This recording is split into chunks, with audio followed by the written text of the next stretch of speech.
É coisa grande. Você nem viria para cá nesta noite.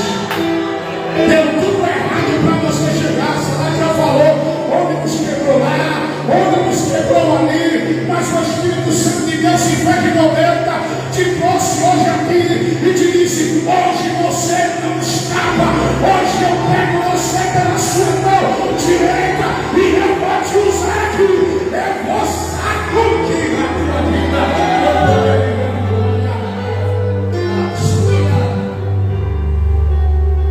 A Bíblia vai nos dizer que o nosso Deus, ele é eterno. Diga comigo, Deus é eterno. A Bíblia vai dizer no livro de Isaías, ainda antes do profecia, o Senhor já era. O nosso Deus, ele é tão poderoso, que ele tem poder de criar, de trazer à existência aquilo que não existe. A Bíblia vai nos dizer que o nosso Deus, que coisa linda, ele começa agora, aleluia, a montar, porque a Bíblia, ela nos diz no livro de Gênesis: Deus criou os céus e a terra. Então, se Deus criou o céu, aleluia, ele começa primeiro fazendo as coisas de cima. Diga comigo, as coisas de cima. E depois Deus, ele começa a fazer as coisas de baixo. Eu começo a ver que quando Deus ele começa a criar o universo, ele cria o universo como uma gangorra. Ele começa a criar em cima, depois embaixo. Em cima, depois embaixo. A Bíblia vai nos dizer que depois, quando Deus termina a criação, quando Deus ele dá forma a esse planeta, porque esse planeta, aleluia, glória a Deus, ele não tinha vida, ele não tinha ser. A Bíblia vai nos dizer que só o Espírito pairava sobre as águas. Quando Deus dá forma a essa terra, quando Deus cria tudo, quando Deus, aleluia, ele coloca, aleluia, firmamentos nos céus. E o interessante é que Deus vai criando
E ele começa a moldar o boneco. Todas as coisas foram criadas pelo hálito de Deus, pelo sopro de Deus, pela ruar de Deus. Aleluia. E a Bíblia vai dizer que comigo e com você, ele pega o barro e começa a amassar. E quando ele começa a amassar, ele começa a dar forma, aleluia, aquele boneco. E quando aquele boneco está pronto, ele olha e diz assim: está parecido comigo. Por isso que eu digo que não tem crente feio. Olha para o teu irmão, diga para ele: não tem crente feio. Porque quando Deus ele olha lá de cima, ele olha e diz: é a minha imagem, é a minha semelhança, é a minha imagem, é a minha semelhança. Ele faz boneco. E ele faz o boneco com aquilo que é daqui da terra. Diga para o Senhor: com aquilo que é da terra. E eu disse para você que o universo foi feito com uma gangorra. Se Deus fizesse um homem só com barro, o universo ia ficar troncho, bicho. Mas Deus, ele disse: espera aí, eu apenas não vou dizer faça. Eu coloquei a minha digital.